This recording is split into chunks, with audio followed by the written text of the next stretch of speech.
బీసీల రిజర్వేషన్లపై పార్లమెంట్ లో private bill పెట్టాలని కోరుతూ రాహుల్ గాంధీకి విహెచ్ లేఖ రాశారు. ఈ మేరకు ఖర్గే, రేవంత్ రెడ్డి, వేణుగోపాల్ కు గతంలో లేఖ రాశానని గుర్తు చేశారు. మోదీ బీసీ అయినా న్యాయం జరగడం లేదన్నారు విహెచ్. ఢిల్లీ తెలంగాణ భవన్ లో శ్రీరాముని కళ్యాణం జరగలేదని, ఢిల్లీలో శ్రీరాముని కళ్యాణం జరపాలని సీఎంను కోరతారని తెలిపారు. నేను రాహుల్ గాంధీ గారికి వికారాబాద్ లో జరిగిన సంఘటన ఆయన ముందే చెప్పిన సార్, ఇది ఒకటే ఆల్టర్నేట్ ఉన్నది, మాకు న్యాయం జరగాలి. మీ మీద నమ్మికతోటే ప్రజలందరూ ఓట్లేశారు.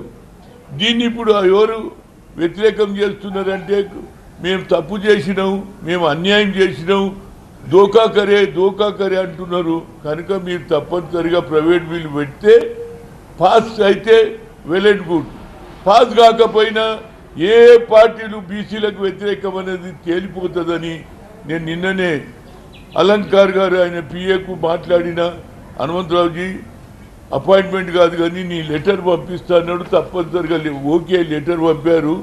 రేపు 2 రోజులు ఇంకా ఫస్ట్ సెకండ్కు ఉన్నది కనుక ఈ ఫస్ట్ సెకండ్ తేదీలలో తప్పనిసరిగా రాహుల్ గాంధీ గారికి పెడతాడని నా నమ్మిక.